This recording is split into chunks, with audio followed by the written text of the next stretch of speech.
మీ నామాన్ని స్తుతించడానికి, గణపరచడానికి మీరు ఇచ్చిన కృపను బట్టి మీకే వేలాది వందనాలు. ఈ యొక్క ఆదివారం ప్రభా నా తండ్రి నాయన ప్రత్యేకముగా యూత్ సండేగా నా తండ్రి, యువజన ఆదివారముగా నా తండ్రి నాయన మేము ఈ యొక్క ఆరాధన జరపబోచుండగా నా తండ్రి కృప చూపించండి. యవన బడుల చుట్టూ మీ కంచెను వేయండి ప్రభా, నీకు వందనాలు నాయన. యవన కాలంలో మీ కాడి మోయిట ఎంతో ఆశీర్వాదకరం పన్నావు నా తండ్రి నాయన. అట్టి కృప ధన్యత మా బడులందరికీ దయచే తండ్రి, నీకు వందనాలు నాయన. మా యొక్క సంఘంలో ఉన్న ప్రతి ఒక్క యవన బడిని దీవించండి, ఆశ్రయించండి ప్రభా. వారి చుట్టూ మీ కంచెను వేయండి ప్రభా. యవన ప్రాయంలో వారి పరిశుద్ధతను వారు కాపాడుకునేలాగున సహాయం దయచండి. యేసేపు వలె నా తండ్రి నాయన ఆ యొక్క పాపము నుంచి నా తండ్రి నాయన వారు నాయన పారిపోయే విధముగా నా తండ్రి నాయన మీ ఆత్మతో మీ వాక్యముతో నింపి నడిపించి సహాయం దయచేయండి. మీ వాక్యముతో వారి జీవితాలు దాన్ని వివరించబోతుండగా ప్రభా ప్రతి ఒక్క బిడను కూడా మీ పరిశుద్ధాత్మతో నింపి నడిపించి సహాయం దయచేయండి నా తండ్రి నాయన. యవన ప్రాయములోనే నా తండ్రి నాయన మీలో నాటబడిలాగున ప్రభా నా తండ్రి నాయన మీ కృప చూపించి సహాయం దయచేయండి నా తండ్రి. మా గ్రామమును, మా రాష్ట్రమును, మా దేశమును దీవించి ఆశ్రయించండి ప్రభా నాయన. ఇదిగో నా తండ్రి ప్రభా ప్రత్యేకముగా నా తండ్రి నాయన పాదెంతినపాడు గ్రామాన్ని దీవించి ఆశ్రయించిన తండ్రి నాయన. గ్రామం చుట్టూ మీ కంచెను వేసి కాపుదల ఉంచి సహాయము దయచేయమని, మీ మందిర ఆవరణములో ఒక్క దినము గడుపుట 1000 దినముల కంటే శ్రేష్టమన్నావు నా తండ్రి. అట్టి కృప ధన్యత మా బెడందుకు దయచేయమని కొనుచున్నాం, నీకు వందనాలు. ఈ దిన ఆరాధన ప్రభా మీకు మహిమార్థకరముగా మాకు ఆశీర్వాదకరముగా జరుగులాగున సహాయము దయచేయండి. ఈ యొక్క ఆరాధన ప్రభా క్రమముగా నా తండ్రి నాయన జరిగించమని కొనుచున్నాము, నీకు వందనాలు ప్రభా నాయన. ప్రతి ఒక్కరు కూడా నా తండ్రి నాయన మీ ఆత్మతో నింపి నడిపించి సహాయము దయచేయమని, అనారోగ్యాలతో బాధపడుతున్న ప్రతి బిడ్డను ముట్టి స్వస్థపరిచి లేవనెత్తి కనికరించి నాయన కృప చూపించమని నా తండ్రి. ఈ ఆరాధన ఆద్యంత వరకు మీరే తోడు నీరు నడిపించి సహాయం దయచేయమని, మీరే సమస్త మహిమా ఘనత ప్రభావములు చెల్లించుకున్నామని యేసుక్రీస్తు నామములో ప్రార్థిస్తున్నాము తండ్రి. ఆమేన్, ఆమేన్, ఆమేన్. ప్రేమ నాకై బలి అయిన ప్రేమ, ప్రేమ పూర్ణుడు ప్రాణనాథుడు నన్ను ప్రేమించి ప్రాణమిచ్చెను. మరణము కంటే బలమైనది పునరుద్ధాన ప్రేమ, మరణపు ముల్లును విరచినది బలమైన ప్రేమ.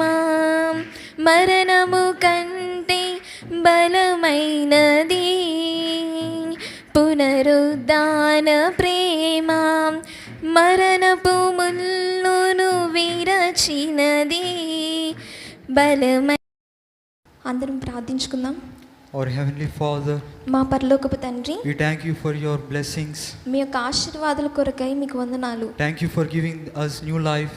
మాకు ఈ యొక్క కొత్త జీవితాన్ని బట్టి మీకు వందనాలు. We thank you for giving us this wonderful opportunity to share thy words.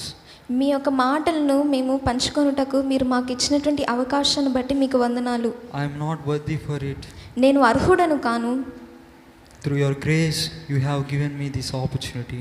నీ యొక్క కృప చెప్పున నీవు నాకు ఇచ్చినటువంటి అవకాశం బట్టి వందనాలు.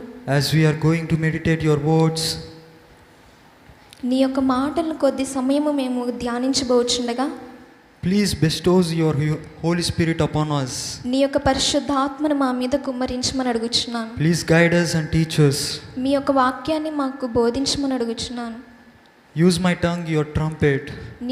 నా నోటిని నీ నోటి బుర్రగా వాడుకోమని అడుగుచున్నాను. As your children are going to listen your words, నీ బిడ్డలు నీ వాక్యాన్ని వినబోచుండగా please help them to understand your words. నీ మాటలు వాళ్ళు అర్థం చేసుకున్నట్టు నీ కృప సహాయం దయచేయండి. We ask all these things in Jesus' name we pray. Amen.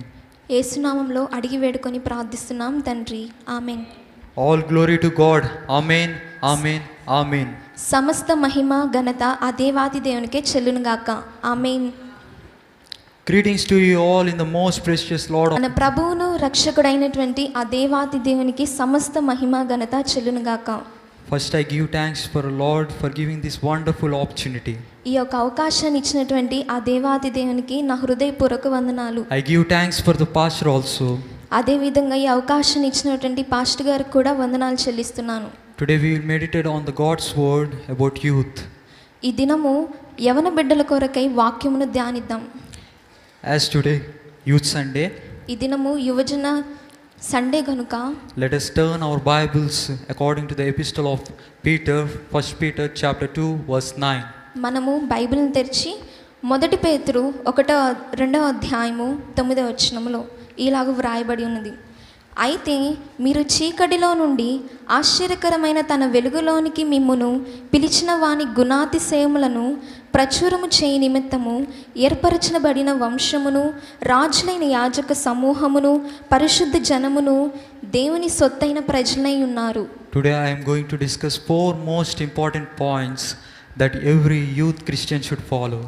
ఈ దినము 4 అంశములు క్రైస్తవ యవన బిడ్డలు పాటించవలసినవి ధ్యానిద్దాం. First point, Christian uniqueness or peculiarism. ఈ దినము క్రైస్తవ యవన బిడ్డలకు ఉండవలసినటువంటి ప్రత్యేకత. Second point, holiness. క్రైస్తవ యవన బిడ్డలకు ఉండవలసినటువంటి పరిశుద్ధత. Third point, character. మూడవది క్రైస్తవ యవన బిడ్డకు ఉండవలసినటువంటి పద్ధతి. Fourth point, planning. నాలుగవది క్రైస్తవ యవన బిడ్డలకు ఉండవలసినటువంటి ప్రణాళిక. What kind of uniqueness should youth must have? ఎటువంటి ప్రత్యేకతను క్రైస్తవ యవన బిడ్డలు కలిగి ఉండాలి? When we see the epistle of 1 Peter chapter 2 verse 9, 1 పేతురు 2వ అధ్యాయము 9వ వచనంలో ఇలాగ వ్రాయబడి ఉన్నది. the first one is you are chosen people. మొదటి అంశము నీవు ఏర్పరచబడినటువంటి వంశము. In this world God separated you and me. దేవుడు నిన్ను నన్ను ఈ ప్రపంచంలో వేర్పరచుకొని ఉన్నాడు. Chosen means selected. చోజన్ అనగా ఎంపిక చేసుకోవడం. Selecting from groups, electing from the group is called chosen. Chosen అనగా ఒక గుంపుల నుంచి ఎంపిక చేసుకోవడం, దానినే మనం చోజన్ అని అంటాం. For example, when we go to the supermarket, మనము సూపర్ మార్కెట్కి వెళ్ళినప్పుడు we don't ask the shopkeeper that please give me any one of the apple. మనం ఆ యొక్క వ్యాపారి దగ్గరికి ఏదో యాపిల్స్ ఇచ్చేయనని మనం అడగం కదా. But we choose the best one. కానీ మనము ప్రత్యేకమైనది మంచిది మనం ఎంపిక చేసుకుంటాం. Because there will be some spoiled one and damaged one. ఎందుకంటే వాటిలో కొన్ని పాడైపోయినవి ఉంటాయి, కుళ్ళిపోయినవి ఉంటాయి. కాబట్టి మనము ప్రత్యేకమైనది తీసుకొని ఎంపిక చేసుకుంటాం. So we just observe it by turning all sides, by turning this side, that side, we'll choose the best one. కాబట్టి వాటిని మనం తీసుకొని ఒక మంచి తీసుకొని అటు తిప్పి ఇటు తిప్పి అవి బాగున్నాయా లేదా, ఫ్రెష్గా ఉన్నాయా లేదా అని మనం వాటిని తీసుకొని ఎంపిక చేసుకుంటాం. In this big nation, among these millions of people, why God chosen you and me? ఇంత పెద్ద ప్రపంచంలో దేవుడు నిన్ను నన్ను ఎందుకు ఎంపిక చేసుకున్నాడు? God elected you and me. దేవుడు నిన్ను నన్ను ఏర్పరచుకొని ఉన్నాడు. And he wants to be special in this world. అదే రీతిగా దేవుడు నిన్ను ప్రత్యేకంగా ఉండాలనుకుంటున్నాడు. Out of these 700 millions of people, దాదాపుగా 750 కోట్ల ఉన్న ఈ జనాభాలో God, why did you selected me? దేవా నువ్వు నన్ను ఎందుకు ఎంపిక చేసుకున్నావు అని అడిగితే God says that I have great plans for you. దేవుడు ఏమంటాడంటే మీ పట్ల నా యొక్క ప్రణాళికలు ఎంతో ప్రత్యేకంగా ఉన్నాయి. I have purpose in your life. మీ యొక్క జీవితంలో నా యొక్క ఉద్దేశం ఉన్నది. I have a special plan about you. మీ యొక్క జీవితంలో ప్రత్యేకమైనటువంటి ప్రణాళిక నేను కలిగి ఉన్నానని చెప్తాడు దేవుడు. When we see in this world, we are all unique. మనము ఈ యొక్క ప్రపంచంలో చూస్తే మనం అందరము ఎంతో ప్రత్యేకంగా ఉన్నాము. Some are short, some are tall, some are black, some are white.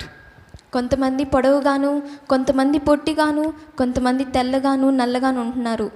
When we observe in this world, మనం ఈ యొక్క ప్రపంచాన్ని గమనించినప్పుడు we can find that everyone is differently created.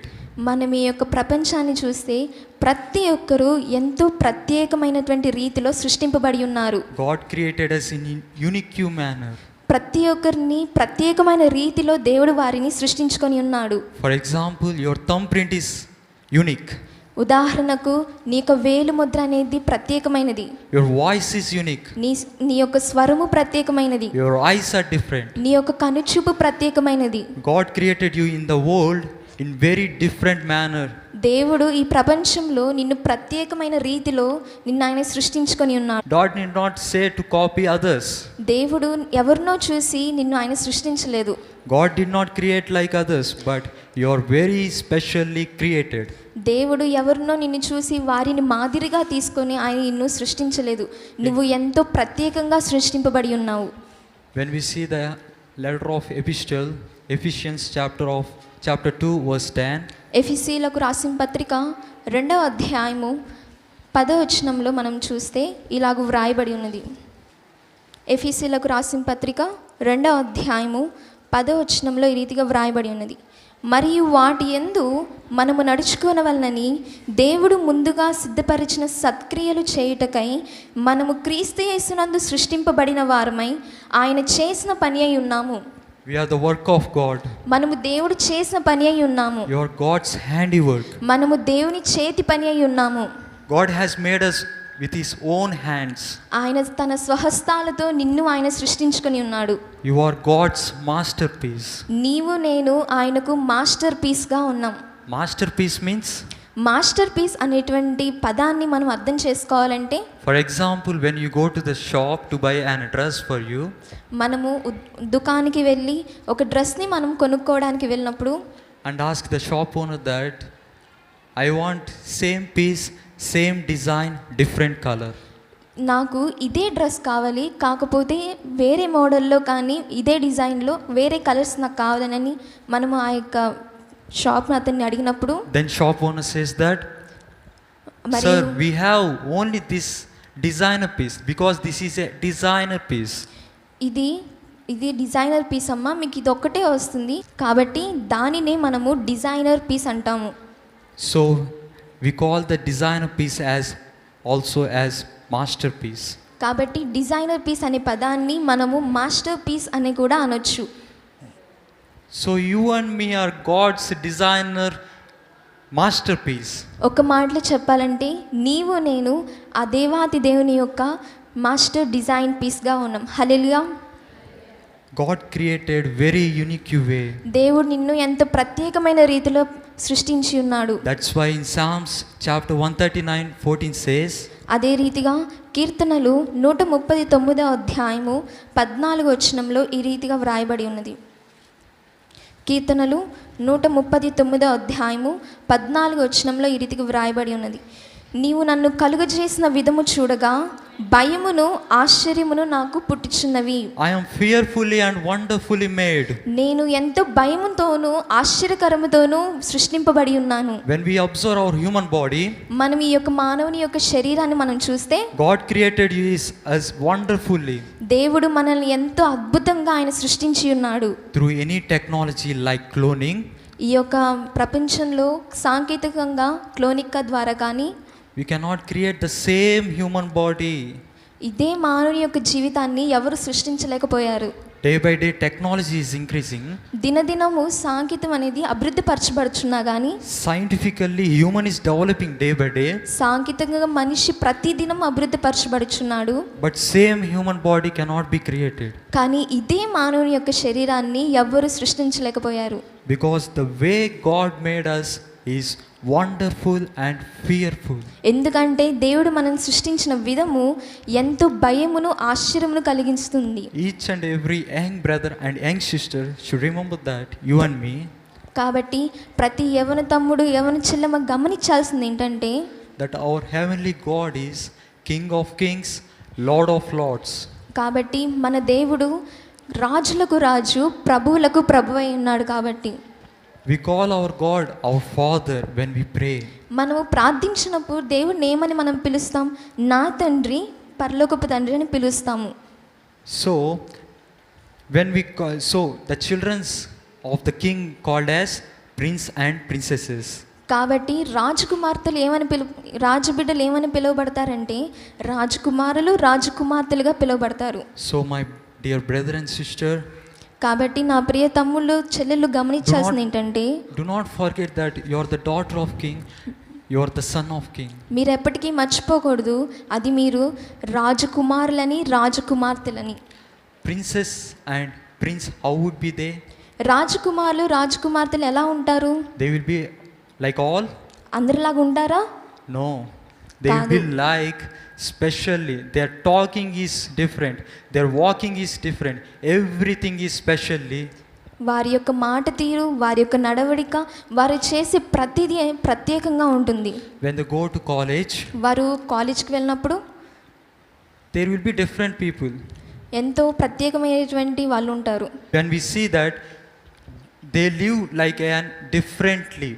వాళ్ళు ఎంతో ప్రత్యేకంగా ఉంటారు. For example, ఉదాహరణకు when others are going to watch movie, వారి యొక్క స్నేహితులు సినిమా చూడడానికి వెళ్ళినప్పుడు when you don't behave like that people, worldly Manam- people, మనము లోకానుసారంగా వారితో మనము జీవించకపోతే God's children says that I won't see the movies. కానీ దేవుని బిడ్డలు ఏమంటారంటే నేను సినిమాలు చూడను అని అంటారు. They think that, they all think that they are different. వాళ్ళు ఏమనుకుంటారంటే వీళ్ళు ఏదో తేడాగా ఉన్నారు అనుకుంటారు.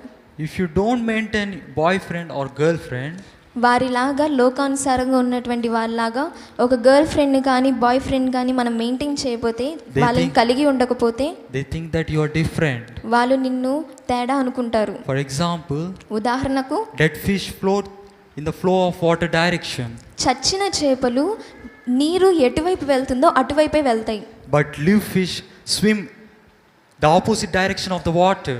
కానీ బ్రతికిన చేపలు ఎదురీదుతాయి.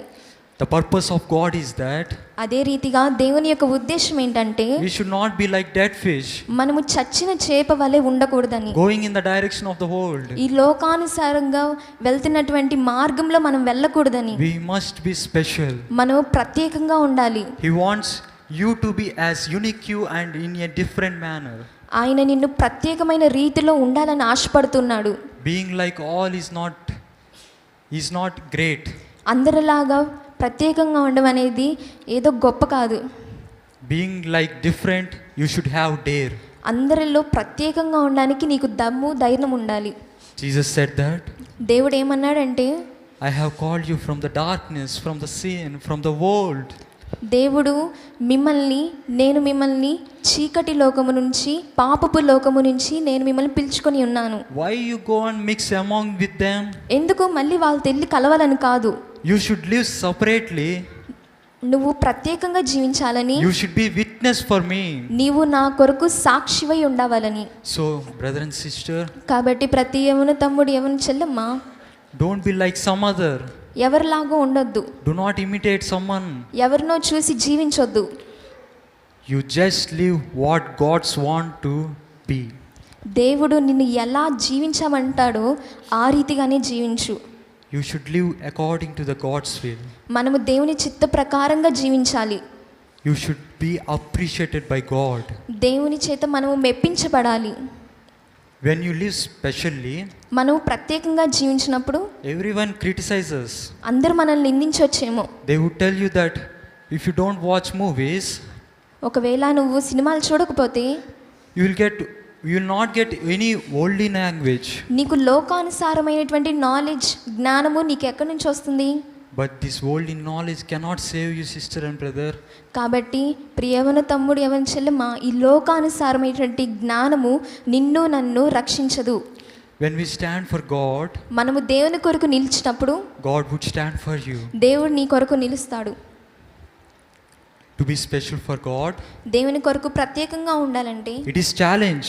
అది ఒక మనకు సవాలై ఉన్నది. It is not easy. అది మనకు అంత సులువైనదైతే కాదు.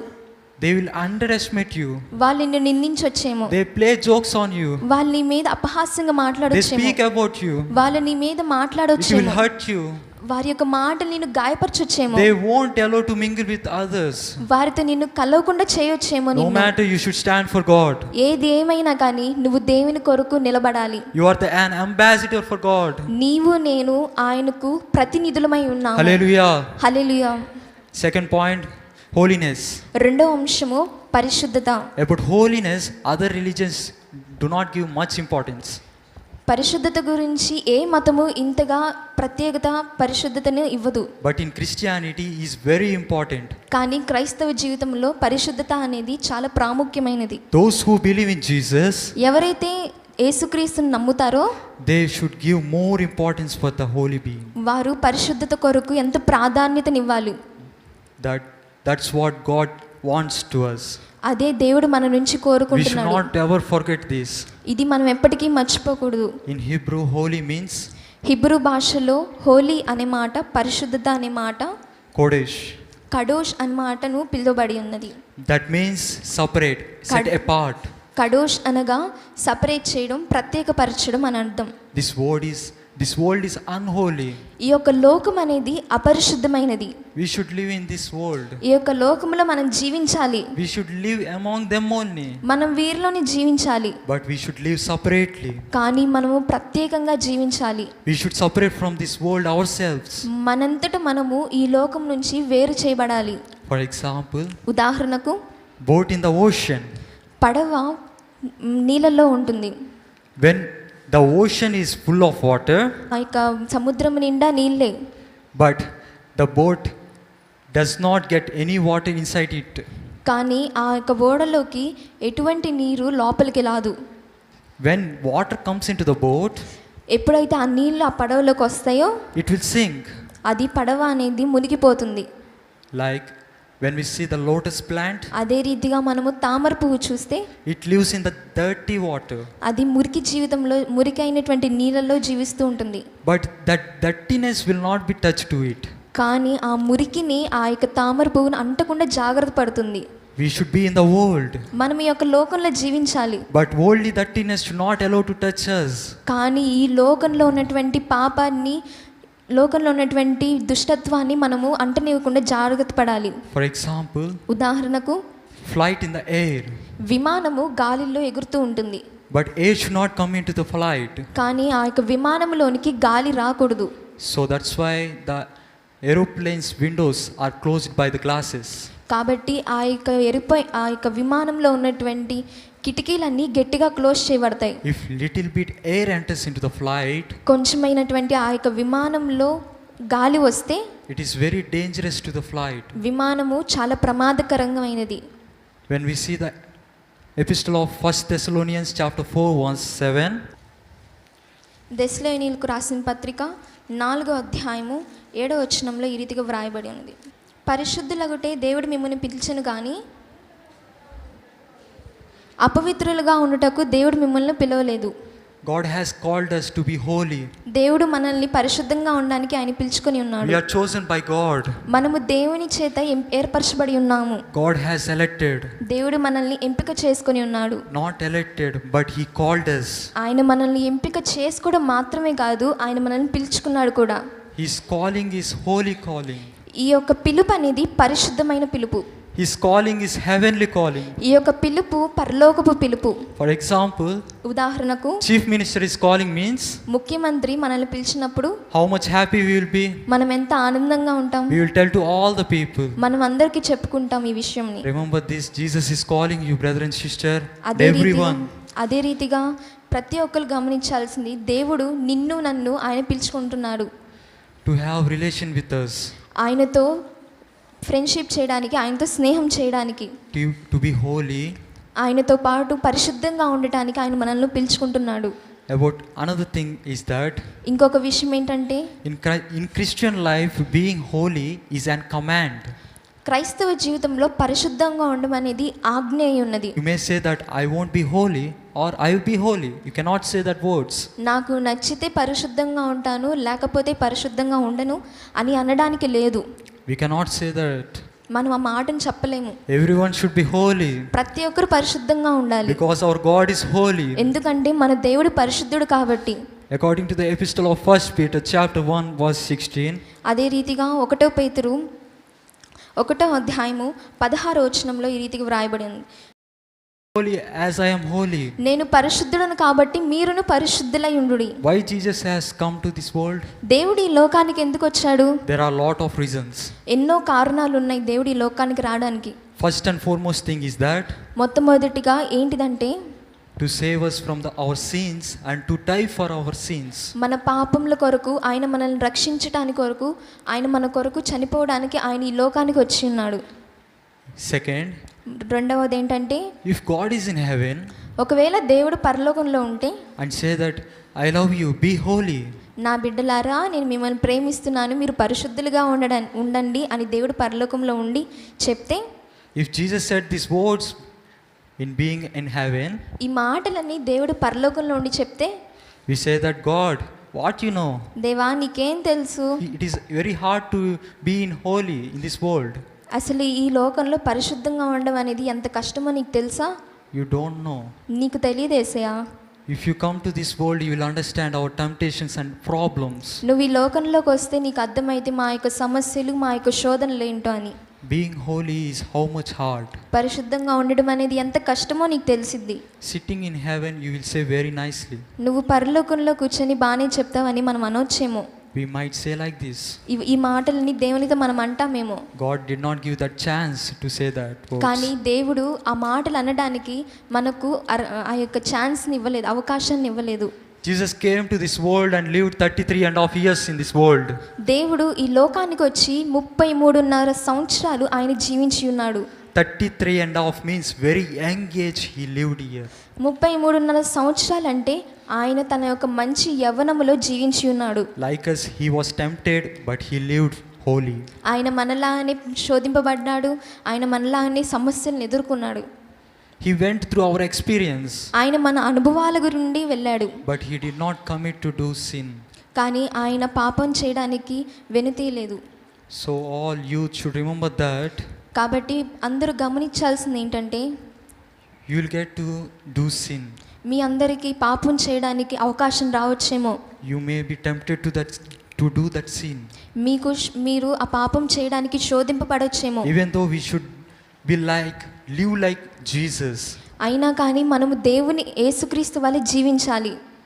If you try to live like Jesus, we would be blessed. మనము యేసుక్రీస్తు వలె జీవిస్తే మనము ఆశీర్వదించబడతాము. In Hebrews chapter 12 verse 14 says, అదే రీతిగా హెబ్రీలకు రాసిన పత్రిక 12వ అధ్యాయము 14వ వచనంలో ఈ రీతిగా వ్రాయబడి ఉన్నది. హెబ్రీలకు రాసిన పత్రిక 12వ అధ్యాయము 14వ వచనంలో ఈ రీతిగా వ్రాయబడి ఉన్నది. అందరితో సమాధానమును పరిశుద్ధతయు కలిగి ఉండుటకు ప్రయత్నించుడి, పరిశుద్ధత లేకుండా ఎవడును ప్రభువును చూడడు. without holiness you cannot see the God. పరిశుద్ధత లేకుండా నీవు దేవుని చూడలేవు. We are all eagerly waiting for that to see the Jesus when we go to the heaven. మనము పరలోక రాజ్యానికి వెళ్ళినప్పుడు యేసుక్రీస్తుని చూడాలన్న ఆశ అందరికీ ఉంటుంది. It is an indeed excitement moment. అది ఎంతో ఆనందకరమైనటువంటి సందర్భము. We want to see Jesus face to face. మనము యేసుక్రీస్తుని ముఖాముఖిగా చూడాలనుకుంటున్నాము. We are looking for that time. ఆ యొక్క సమయం కొరకు అందరం ఎదురు చూస్తూ ఉన్నాము. If we want to go to heaven, మనము ఆ యొక్క పరలోక రాజ్యానికి వెళ్ళాలంటే we want the qualification that is holy. మనకు ఒక అర్హత అనేది ఉండాలి, అది పరిశుద్ధత. But the problem in this world is, కానీ ఈ లోకంలో ఉన్నటువంటి సమస్య ఏంటంటే, in this world whatever we see, మన కంటికి ఏమైతే కనపడుతున్నాయో ఈ లోకంలో we give most importance to that only. మనం వాటికే ఎక్కువ ప్రాధాన్యతనిస్తూ ఉన్నాం. But we don't give that importance which we cannot see. కానీ మనము మన కంటికి ఏవైతే కనపడవో వాటికి మనం అంత ప్రాముఖ్యతనివ్వము. For example, ఉదాహరణకు our outer look, మన యొక్క పై శరీరాన్ని we give much importance to get ready. మనము రెడీ అవ్వడానికి, తయారవడానికి ఎంతో సమయాన్ని ఇస్తూ ఉంటాం. Good dress, good mobile, good car, good bank balance. మంచి కార్, మంచి బైక్, మంచి ఫోన్, మంచి డ్రెస్ కలిగి ఉండాలని ఆశపడుతూ ఉంటాం. We give much importance for worldly things. మనము ఈ యొక్క లోకానుసారమైనటువంటి వస్తువులకు ఎంతో ప్రాధాన్యతని ఇస్తూ ఉన్నాం. But some things are there that we cannot see. కానీ కొన్ని విషయాలు ఉన్నాయి, అవేంటంటే మన కంటికి కనపడనివి. That is our spirit. అది మన ఆత్మ. There is no death for our spirit. మన ఆత్మకు మరణము లేదు. Nobody thinks about it. దీని గురించి ఎవరు ఆలోచించరు. We cannot see the God also. మనము దేవుని కూడా చూడను కాబట్టి, That's why we don't give more importance for God. కాబట్టి దేవునికి కూడా మనం అంత ప్రత్యేకతను, అంత ప్రాధాన్యతను ఇవ్వము. When in the epistle of 2 Corinthians chapter 4 verse 18 says, అదే రీతిగా 2 కొరింథీయులకు రాసిన పత్రిక 4వ అధ్యాయము 18వ వచనంలో ఈ రీతిగా వ్రాయబడి ఉన్నది. క్షణమాత్రముండు మా చలి చులకని శ్రమ మా కొరకు అంతకంతకు ఎక్కువగా నిత్యమైన మహిమ భారమును కలుగు చేయుచున్నది. ఏలయనగా దృశ్యమైనవి అనిత్యములు, అదృశ్యమైనవి నిత్యములు. Whatever we see with our eyes is all are the temporary things. మనకేవైతే కంటికి కనపడుతున్నాయో అవన్నీ అశాశ్వతమైనవి. What are unseen is eternal. మనకేవైతే కనపడట్లేదో అవన్నీ శాశ్వతమైనవి. Temporary means short term, less time. Temporary అనగా కొంతకాలం ఉండేవి, కొంత మట్టుకు ఉండేవి. Eternal means long term. Eternal అనగా జీవిత కాలము, శాశ్వతంగా ఉండేవి. Whatever seen to our eyes, all are temporary. మన కంటికి ఏవైతే కనపడుతున్నాయో అవన్నీ అశాశ్వతమైనవి. Unseen God is eternal. కానీ మన కంటికి కనపడని దేవుడు శాశ్వతమైన వాడు. In you there is a spirit. నీలో ఒక ఆత్మ ఉన్నది. For that there is no death. నీ ఆత్మకు మరణము లేదు. After the death, your body will decompose in the earth, but your spirit will not die. నీవు చనిపోయిన తర్వాత నీ యొక్క శరీరము మట్టిలో కూరుకుపోతుంది, కానీ నీ యొక్క ఆత్మకు మరణం అనేది ఉండదు. God says that in the epistle of Hebrews chapter 12 verse 14 says, అదే రీతిగా హెబ్రీలకు రాసిన పత్రిక 12వ అధ్యాయము 14వ వచనంలో ఈ రీతిగా వ్రాయబడి ఉన్నది. అందరితో సమాధానమును పరిశుద్ధతయు కలిగి ఉండుటకు ప్రయత్నించుడి, పరిశుద్ధత లేకుండా ఎవరును ప్రభువుని చూడడు. So God is giving utmost importance for the holiness. కాబట్టి దేవుడు పరిశుద్ధతకు ఎంత ప్రాధాన్యతని ఇస్తూ ఉన్నాడు. If you want to be holy, 3 things we have to follow. మనము పరిశుద్ధంగా ఉండాలంటే 3 విషయాలను మనము పాటించాలి. There are some gates in our life to enter into the sin. మనకు కొన్ని ద్వారాలు ఉన్నాయి, అది మన పాపంలోనికి రావడానికి. That is, first point is eye gate. మొదటిది కన్ను ద్వారము. Through the eye gate, the sin will enter into our life. మన యొక్క కన్ను ద్వారా పాపం అనేది మన యొక్క జీవితంలోనికి వస్తుంది. Job says that according to the book of Job chapter 31 verse 1 says, 31వ అధ్యాయము 1వ వచనంలో ఈ రీతిగా వ్రాయబడి ఉన్నది. నేను కన్నులతో నిబంధన చేసుకొంటిని, కన్యకను నేనేలాగు చూచును. So he made a commitment with his eyes. కాబట్టి యోబు తన కన్నులతో నిబంధన చేసుకొని ఉన్నాడు. I won't see the virgin to my eyes. నేను నా కన్నులతో కన్యకలు నేను ఎలాగూ చూచుదును. One God servant says that, ఒక దైవజనుడు ఏమంటాడంటే, be careful with the second look. మీ యొక్క రెండవ చూపుతో మీరు జాగ్రత్తగా ఉండని అంటాడు. First look that we look all in a common way. మొదటి చూపు అందరం సాధారణంగా అందరినీ చూస్తాము, అది సాధారణమైనదే. We all do that. మనం అందరం అది చేస్తాము. Who is coming, who is going, that we have to know. ఎవరు వస్తున్నారు, ఎవరు వెళ్తున్నారు అనే విషయాన్ని మనం తెలుసుకోవాలి. We should not be just like bend our necks and be like more innocent. ఎంతో బుద్ధిమంతులుగా మనం తలదించుకొని ఏమి తెలియని వల్లగా తలదించుకోకూడదు. మనము There is no mistake or sin in the first look. మనము ఆ యొక్క మొదటి చూపులో ఎటువంటి పాపము లేదు, ఎటువంటి తప్పు లేదు. But when we look into the second look, it is clearly says that it is the intentional look. మనము రెండవ చూపుతో చూస్తే అది కావాలని మనం చూసామని. First look is common look. మొదటిది సాధారణమైనటువంటి చూపు. But second look is intentional look. కానీ రెండవ చూపు మనం రెండోసారి చూసేది అది మనము కావాలని చూస్తున్నామని. Today man's look is spoiled. ఈ రోజుల్లో మానవుని యొక్క చూపు చాలా భయంకరంగా తయారైపోయింది. Man's eyes are spoiled. మానవుని యొక్క చూపు పాడైపోయి ఉన్నది. Especially youth, young brothers. కాబట్టి ప్రత్యేకంగా యవన తమ్ముళ్ళ యొక్క చూపు పాడైపోయి ఉన్నది. Spoiling their eyes by seeing the bad pictures in the mobile phones. చూడకూడని దృశ్యాలను వారు చూసి వారి యొక్క చూపును పాడు చేసుకుంటున్నారు. If you don't do commitment with your eyes like Job, మనము యోబు వల్లే నిబంధన, మన యొక్క చూపు విషయంలో యోబు వల్లే నిబంధన తీసుకుంటే we will be saved. మనము ఎంతో రక్షింపబడతాము. Second point is heart. రెండవది హృదయము. Very critical organ. హృదయము ఎంతో ఘోరమైనది. For example, ఉదాహరణకు once one boy went to this one girl and said, I'll be like your brother. ఒక అబ్బాయి ఒక అమ్మాయి దగ్గరికి వెళ్ళి నేను నీకు మంచి అన్నయ్యగా ఉంటానని చెప్పాడు. I will protect you. నేను నిన్ను కాపాడుతానని చెప్పాడు. Believe me. నువ్వు నన్ను నమ్ము అని చెప్పాడు. So that girl thought that I got a good brother. కానీ ఆ అమ్మాయి ఏమనుకుందంటే నాకు ఒక మంచి అన్నయ్య దొరికాడు అని అనుకుంది. And she started speaking with him daily in the mobile. ఆ రీతిగా ఆ అమ్మాయి ప్రతిదినము ఫోన్లో అతనితో మాట్లాడుతూ ఉంది. One day he said that, please sit on my bike, I am so good. ఒకరోజు ఆ అబ్బాయి నువ్వు నా బండి మీద కూర్చో అని చెప్పాడు. After some days, కొన్ని రోజులైన తర్వాత the brother and sister, the relationship that turned into the lovers relationship. వారి యొక్క అన్న చెల్లెలి యొక్క బంధము ప్రేమికులుగా మారిపోయింది. But one fine day he said that I love you. అని ఒక రోజున వచ్చి ఆ అబ్బాయి నేను నిన్ను ప్రేమిస్తున్నానని చెప్పాడు. Before what he said, ముందేం చెప్పాడు? he will be like a good brother. నేను నీకు ఒక మంచి అన్నయ్యగా ఉంటానని చెప్పాడు. Later he became like a lover. తర్వాత ఒక ప్రేమికుడిగా మారిపోయాడు. Your heart would cheat you. Be careful. నీ హృదయము నిన్ను మోసపరచొచ్చేమో, జాగ్రత్త.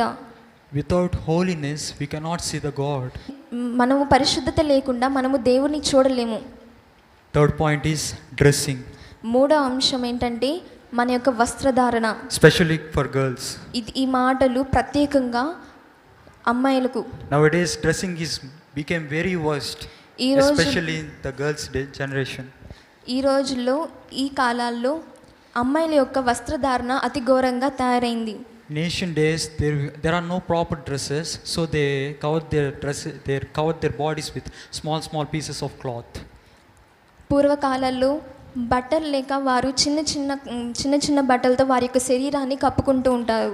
But nowadays money became more, fashion became more, dresses became small.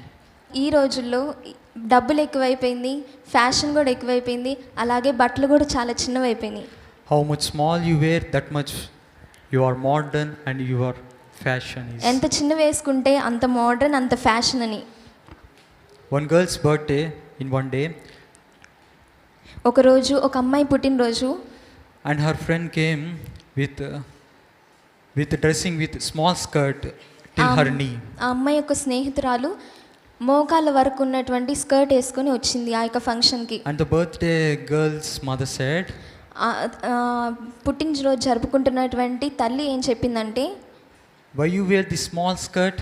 నువ్వెందుకు ఇంత చిన్న పొట్టి డ్రెస్ వేసుకున్నావమ్మా అని అడిగింది. And you came by an auto. అది కాకుండా నువ్వు ఆటోలో వచ్చి ఉన్నావు. When the air comes it will be uncomfortable for you. ఒకవేళ నీకు గాలి వస్తే నీకు అనుకూలంగా ఉండదు కదా. So why did you wear this dress? మరి నువ్వెందుకు ఈ డ్రెస్ని వేసుకున్నావు? And she became very serious by listening that words. ఈ మాటలు విని ఆ అమ్మాయి చాలా కోపపడింది. And she called to her mother and complained on her. అప్పుడు ఆ అమ్మాయి వాళ్ళ మమ్మీకి ఫోన్ చేసి ఈ ఆంటీ నన్ను ఇలా అంటుందని చెప్పింది. After that mother said and called to that aunt, that is our wish, our money, our wish, our child wish. Why you are talking in middle? ఆ అమ్మాయి ఈ అమ్మాయి వాళ్ళ అమ్మ ఆ అమ్మాయి వాళ్ళ అమ్మకి ఫోన్ చేసి మా అమ్మాయి మా ఇష్టము, మా డబ్బులు మా ఇష్టము, మీరెవరు మాకు చెప్పడానికి అని చెప్పారు. And from there the friendship was cut off. అక్కడి నుంచి వారి ఇద్దరి మధ్య ఆ యొక్క స్నేహబంధం విడిపోయింది. Nowadays children are like that. ఈ రోజుల్లో ఆడపిల్లలందరూ అలానే ఉన్నారు. And mothers also support their children. అదే రీతిగా వారి యొక్క తల్లిదండ్రులు కూడా వాళ్ళని ఎంతో సహకరిస్తున్నారు వాటి విషయంలో. Let me ask you a word. నన్ను ఒక మాట అడగనివ్వండి. Precious gold, silver, platinum or diamond, where do we keep it? మనము ఈ యొక్క విలువైనటువంటి వస్తువులు బంగారము కానీ వెండి కానీ వజ్రము కానీ వాటన్నిటి మనం ఎక్కడ దాచిపెట్టుకుంటాం? In locker, right? మనం బీరువాలోనే కదా. And you should remember that your body is very precious. అదే రీతిగా నీ యొక్క శరీరము కూడా నీ యొక్క జీవితం కూడా ఎంతో ప్రత్యేకమైనది, ఎంతో స్పెషల్గా ఉంది. You know why? If we see in the epistle of 1 Corinthians chapter 6 verses 19 and 20. అదే రీతిగా 1 కొరింథీయులకు 6వ అధ్యాయము 19-20 వచనంలో ఈ రీతిగా వ్రాయబడింది. 1 కొరింథీయులకు 6వ అధ్యాయము 19-20 వచనములు. మీ దేహము దేవుని వలన మీకు అనుగ్రహింపబడింది, మీలోనున్న పరిశుద్ధాత్మకు ఆలమై ఉన్నది, మీరెరుగరా? మీరు మీ సొత్తు కారు, విలువ పెట్టి కొనబడిన వారు గనుక మీ దేహము దేవుని మహిమపరచుడి. For you bought with price. నీవు వెలపెట్టి కొనబడి ఉన్నావు. Glorify God in your body, in your spirit, which Nis- God has given you. నీ శరీరం ద్వారా దేవుని మహిమపరచు. God has paid a highest range of price for you on the cross of Calvary. దేవుడు నీ కొరకు ఎంతో ఆ యొక్క కల్వరి సిలువలో నీ కొరకు ఆయన ప్రాణం ఇచ్చి ఆయన నిన్ను వెలపెట్టి కొనుక్కున్నాడు. And you are thinking that అదే రీతిగా నువ్వేమనుకుంటున్నావంటే you are own, I am own myself, నీవు నీ సొత్తు అనుకుంటున్నావేమో, and your life is your wish. నీ జీవితం నీ ఇష్టం అనుకుంటున్నావేమో. Brother and sister, and everyone should remember that your Ade- life is not your wish. అదే రీతిగా ప్రతి యవన తమ్ముడు యవన చెల్లెమ్మ గమనించాల్సింది నీ జీవితము ఇది నీ ఇష్టమైనది కాదు, నీవు నీ సొత్తు కాదని. God gave this life, this body, you should protect it. దేవుడు నీకు ఈ శరీరాన్ని ఇచ్చి ఉన్నాడు, ఈ జీవితాన్ని ఇచ్చి ఉన్నాడు, దాన్ని నువ్వు కాపాడుకోవలసిన బాధ్యత నీ మీద ఉంది. Glorify the God by your body. నీ యొక్క శరీరం ద్వారా నీ యొక్క వస్త్రధారం ద్వారా దేవుని మహిమపరచు. Nowadays young boys are roaming with acid bottles. ఈ రోజుల్లో మగపిల్లలు వారి యొక్క యాసిడ్ బాటిల్స్ పట్టుకొని తిరుగుతూ ఉన్నారు. Why they do that? ఎందుకు తిరుగుతున్నారు? Girls are tempting the boys by wearing tight dresses, slaves dresses to express their body. ఎందుకంటే ఆడపిల్లలు మగపిల్లల్ని రెచ్చగొడుతున్నారు. ఎందుకు? వారి యొక్క టైట్ డ్రెస్సెస్ ద్వారా. Then what boys will do? మరి వాళ్ళు ఏం చేస్తారు? మిమ్మల్ని They will roam behind them మీ వెనకాల తిరుగుతారు, and torture them. మిమ్మల్ని వేధిస్తారు. They will ask that, will you marry me? Will you marry me? They will ask. నీవు నన్ను పెళ్లి చేసుకుంటావా అని అడుగుతారు. Otherwise they will kill you. లేకపోతే వాళ్ళు నిన్ను చంపేస్తారని. Some of these days in USA universities, కొన్ని రోజుల క్రితము యుఎస్ఏలో the top universities, ఒక టాప్లో ఉన్నటువంటి university, they interviewed with some boys వాళ్ళు కొంతమంది అబ్బాయిల్ని వాళ్ళు ఇంటర్వ్యూ చేసి ఉన్నారు. and they asked the question them that, వాళ్ళని ఒక ప్రశ్న అడిగి ఉన్నారు. why are you spoiling girls? మీరు అమ్మాయిల్ని ఎందుకు పాడు చేస్తున్నారని అడిగారు. Why do you rape girls? మీరు అమ్మాయిల్ని ఎందుకు రేప్ చేస్తున్నారని అడిగారు. An answer from the boys is, అదే రీతిగా ఆ యొక్క సమాధానం అబ్బాయిల నుంచి ఏముందంటే, as we are good boys, మేము మంచి అబ్బాయిలమైనా కానీ but these girls are tempting us కానీ ఈ అమ్మాయిలు మమ్మల్ని రెచ్చగొడుతున్నారు. because their dressing style. ఎందుకంటే వారి యొక్క వస్త్రధారణ విషయమై. That's why we are spoiling girls. అందుకే మేము అమ్మాయిల్ని పాడు చేస్తున్నామని. Dear young brother, dear young sister, do not forget that your body is temple of Holy Ghost. కాబట్టి ప్రతి యవ్వన తమ్ముడు యవ్వన చెల్లెమ్మ గమనించాల్సింది నీ శరీరము దేవుని ఆలయమై ఉన్నదని. According to the epistle of 1 Corinthians chapter 10 verse 31, 1 కొరింథీలు 10వ అధ్యాయము 31వ వచనంలో ఈ రీతిగా వ్రాయబడి ఉన్నది. కాబట్టి మీరు భోజనము చేసినను పానము చేసినను మీరేమి చేసినను సమస్తమును దేవుని మహిమ కొరకై చేయుడు. whatever you do, do all to the glory of God. మీరు ఏమి చేసినను దేవుని మహిమ కొరకై చేయండి. Third point is character. మూడవది పద్ధతి. According to the epistle of 1 Peter మొదటి పేతురు chapter 5 5వ అధ్యాయము verse 8, 8వ వచనంలో ఈ రీతిగా వ్రాయబడి ఉన్నది. 1 పేతురు 5వ అధ్యాయము 8వ వచనంలో ఈ రీతిగా వ్రాయబడి ఉన్నది. నిబ్బరమైన బుద్ధి గలవారై మెలకువగా ఉండుడి. మీ విరోధి అయిన అపవాది గద్దించు సింహము వలె ఎవరిని మృంగుదుమా అని వెదకుచూ తిరుగుచున్నాడు. be self-control and alert. Your enemy devil prowls around like a lion looking some trough devour.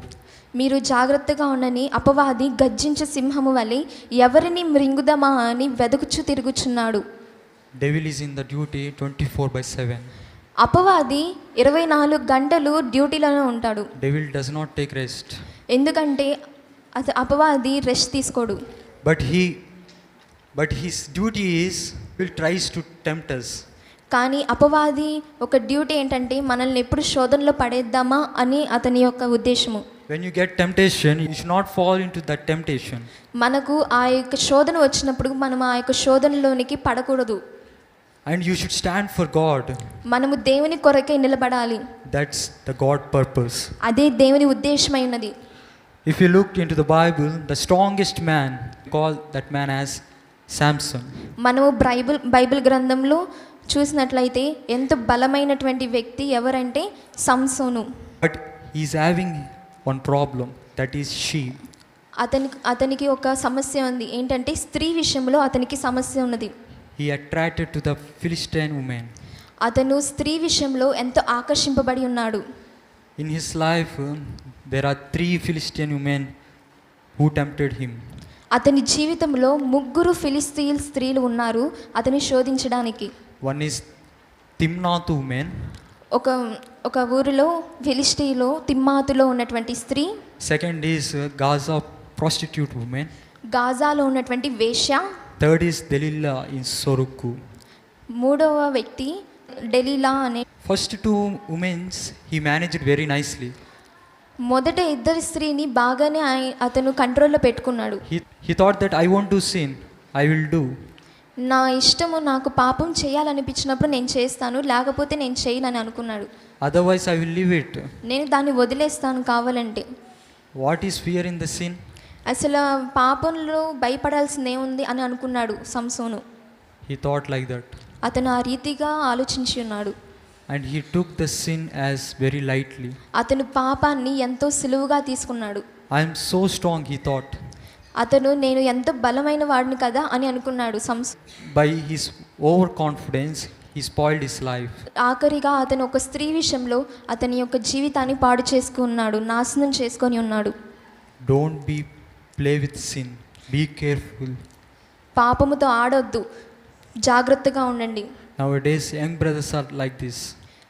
ఈ రోజుల్లో యవ్వన బిడ్డలు ఈ రీతిగానే ఉన్నారు. They became slaves to drugs. వాళ్ళు డ్రగ్స్కు బానిసలై ఉన్నారు. They are thinking, if I take drugs I will take or I won't take. నేను డ్రగ్స్ తీసుకుంటాను, లేకపోతే నేను తీసుకోను, అదంతా నా ఆధీనంలో ఉందని అనుకుంటున్నారు. If I don't need I will leave it. ఒకవేళ నాకు అది అవసరం లేకపోతే నేను దాన్ని వదిలేస్తాను అనుకుంటున్నారు. They are thinking that everything is in them control. ప్రతిదీ వారి యొక్క ఆధీనంలో ఉందని అనుకుంటున్నారు. Once they habituated in these drugs, ఒకసారి వాళ్ళు ఆ యొక్క డ్రగ్స్కి బానిస అయిన తర్వాత they cannot leave them. వారు దానిని వదిలేయలేకపోతారు. They will be like shaking like anything. లేకపోతే వారు ఆ యొక్క డ్రగ్స్ తీసుకోకపోతే వణుకుతూ ఉంటారు. That is also done in smoking and drinking. అదే రీతిగా అది పొగ త్రాగడంలోను మనము మద్యము తీసుకునేటప్పుడులోను. Every young brother and young sister should remember that you should have boundaries around you. కాబట్టి ప్రతి యవన తమ్ముడు యవన చెల్లెమ్మ గమనించాల్సిందంటే మీ చుట్టూ ఒక బౌండరీస్ని మీరు ఉంచుకోవాలి. For example, we have boundaries around our house to protect from. ఉదాహరణకు మనం చూస్తే మన ఇంటి చుట్టూ ప్రహరీ గోడ ఉంటుంది. Every young brother and young sister should remember that we need to have boundaries in our life. అదే రీతిగా ప్రతి యవన తమ్ముడు యవన చెల్లెమ్మ మన యొక్క జీవితంలో ఒక సరిహద్దులు అనేవి ఉండాలి. There is a formula that is 3:3:3. మీరు పరిశుద్ధంగా ఉండటానికి మీకు ఒక ఫార్ములా ఉంది. ఆ ఫార్ములా ఏంటంటే 3:3:3. It means ఏంటంటే if girl meet boy, ఒక అమ్మాయి ఒక అబ్బాయిని కలిసినప్పుడు he may be a friend or he may be a house beside person. అతను ఎవరైనా కావచ్చు, తన యొక్క బంధువుల యొక్క కుమారులై ఉండొచ్చు, వాళ్ళ యొక్క అన్నదమ్ములు అయి ఉండొచ్చు, పక్కింటి వారై ఉండొచ్చు. Whoever it be, అది ఎవరైనా కానీ we should speak less than 3 minutes. మనము 3 నిమిషాల కంటే ఎవరితో ఎక్కువసేపు మాట్లాడకూడదు. We cannot manage that time. కానీ మనము చూసుకోలేకపోతుంటాం. Oh, 1 hour completed. అయ్యో, 1 గంట సేపు అయిపోయింది. Oh, it is became night. అబ్బో, సాయంత్రం మొత్తం అయిపోయింది. Oh, I do not know it. అయ్యో, నేను టైం చూసుకోలేకపోయాను So you have అనుకుంటారు. to check the time. కాబట్టి ప్రతి ఒక్క యవన తమ్ముడు మీ యొక్క సమయాన్ని చూస్తూ ఉండండి. Second is, రెండవది ఏంటంటే you should be far about.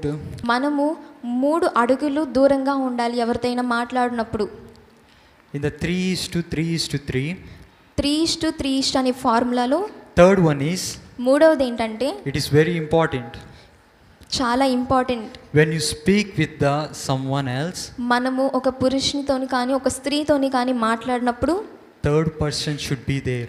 మూడవ వ్యక్తి అనేది మన పక్కన ఉండాలి. If you are talking with a boy or a girl, నీవు ఒక అబ్బాయితో కానీ ఒక అమ్మాయితో కానీ మాట్లాడినప్పుడు you should keep your mother or father beside you మీ పక్కన నీ తల్లిదండ్రులు కానీ ఎవరినైనా ఉంచుకోవాలి. to avoid the unnecessary talkings. పిచ్చి పిచ్చి మాటలు మాట్లాడకుండా వెళ్ళిపోతారు కాబట్టి Then just they do their work and go. వారికి వచ్చిన పనిని చూసుకొని వెళ్ళిపోతారు. If you can follow this formula, ఈ ఫార్ములాని మీ యొక్క లైఫ్లో అనుసరించగలిగితే you can be saved from this sin, any sin. మీరు ఎటువంటి పాపము నుంచి ఎటువంటి పాపము నుంచి మీరు రక్షింపబడగలరు. There will be chance to come out of sin. మీరు పాపంలో నుంచి రావడానికి బయటికి మీకు కొంచెం అవకాశం ఉంటుంది. In these days, social media has increased. ఈ రోజుల్లో సోషల్ మీడియా అనేది చాలా పెరిగిపోయింది. Citizens became netizens. ఇండియన్ సిటిజన్గా ఉండవలసిన వాళ్ళు నెటిజన్స్గా అయిపోయారు. What is the meaning of netizens? Netizens అంటే ఏంటో తెలుసా? It means spending lot of time in internet, WhatsApp, Instagram, YouTube and other social medias. మనము ఒక గంట కంటే ఎక్కువగా మనము సోషల్ మీడియాలో ఉంటున్నాం. అది వాట్సాప్ కావచ్చు, ఫేస్బుక్ కావచ్చు, ట్విట్టర్ కావచ్చు, ఇంకా ఇన్స్టాగ్రామ్ కావచ్చు. Always online. మనం ఎప్పుడు ఆన్లైన్లో ఉంటున్నాం. Some people take their mobile to their bathrooms also. కొంతమంది వారి యొక్క మొబైల్స్ని బాత్రూంలో కూడా తీసుకెళ్తున్నారు. If phone is not there with them, ఒకవేళ వారి దగ్గర ఫోన్ లేకపోతే they will think that something is missing. నా శరీరంలో ఏదో మిస్ అయిపోతుంది అనుకుంటున్నారు. In my body something is missing. నా బాడీలో ఏదో పార్ట్ మిస్ అవుతుంది అనుకుంటున్నారు. Being a phone is okay. Phone ఉండడం మంచిదే కానీ But we should not go into the control of the phone. కానీ ఫోన్ యొక్క ఆధీనంలోనికి మనం వెళ్ళకూడదు. Phone must be in your control. Phone అనేది మన ఆధీనంలో ఉండాలి. What you will get? మీకు అవన్నీ చూడడం వల్ల మీకేం వస్తుంది? By seeing all people's status, అందరి స్టేటస్ చూడడం వల్ల మీకేం వస్తుంది? we will think that what they are doing, we will see that. వాళ్ళు ఏం చేస్తున్నారు, వారి యొక్క జీవితంలో ఏం జరుగుతుంది అందరికీ మనం చూస్తాం. We will give likes and we want likes from others. వాళ్ళకి లైకులు కొట్టించుకోవడం, మనం లైకులు కొట్టించుకోవడమే సరిపోతుంది. At least will you get 1 mark in the exams? మీకు ఒక్క మార్కైనా వస్తుందా ఎగ్జామ్లో? You will get proper job. ఒక మంచి జాబ్ అయినా మీ యొక్క జీవితంలో వస్తుందా? Some people will remake their subjects like their properties. వారి యొక్క సబ్జెక్ట్స్ని బీటెక్లో వారి ఆస్తుల్లాగా వెనకాల ఉంచుకుంటూ ఉంటారు. In BTech, how many brother? If we ask that, తమ్ముడు బీటెక్లో ఎన్ని పోయాను అని అడిగితే 14. Aha, how much property is there? 14 సబ్జెక్టులు పోయావా, అమ్మో ఎంత ఆస్తి ఉంచుకున్నావు అని అంటారు. So we need to protect our character. కాబట్టి మనము మన యొక్క పద్ధతిని జాగ్రత్తగా ఉంచుకోవాలి. 4th one is plan. 4వ అంశము ప్రణాళిక. We plan our studies, career, family, but God says that in Jeremiah chapter 29 verse 11 says, మనము మన యొక్క జీవితాన్ని ఎంతో అద్భుతంగా ఉండాలని అంటే ఇర్మియా గ్రంథము 29వ అధ్యాయము 11వ వచనంలో ఈ రీతిగా వ్రాయబడి ఉన్నది. ఇర్మియా 29వ అధ్యాయము 11వ వచనంలో ఈ రీతిగా వ్రాయబడి ఉంది. నేను మిమ్మును గూర్చి ఉద్దేశించిన సంగతులు నేను ఎరుగుదును, రాబోవు కాలమందు మీకు నిరీక్షణ కలిగించినట్లుగా అవి సమాధకరమైనవే కానీ ఉద్దేశములే కానీ హానికరమైనవి కావు. ఇది యెహోవా వాక్కు. God has special plan for us. దేవుడు మన యొక్క జీవితంలో ప్రత్యేకమైనటువంటి ప్రణాళికను కలిగి ఉన్నాడు. That is a good plan for us. అది మనకు ఒక మంచి ప్రణాళిక ఉన్నది. So what we have to do? కాబట్టి మనం ఏం చేయాలి? We should think that our life is not our wish. మనం ఏమనుకోవాలంటే నా జీవితం నా ఇష్టం కాదు. First thing we have to do is we should pray to God. కాబట్టి మనం మొదటిగా ఏం చేయాలంటే మన యొక్క జీవితం గురించి మనం ప్రార్థించాలి. Depend on the God's plans only. మనము దేవుని యొక్క ప్రణాళికల మీద ఆధారపడి ఉండాలి. We should pray for God. మనము దేవుని ఎదుట మనం ప్రార్థించాలి. Thy will be done. దేవుని యొక్క ఉద్దేశమే జరుగుతుంది. Not my will. or నా- your will. నా యొక్క ఉద్దేశం కాదు, దేవుని ఉద్దేశమే జరుగుతుంది. God plans are safe for us. దేవుని యొక్క ప్రణాళికలు మనకు ఎంతో రక్షణ కలిగిస్తుంది.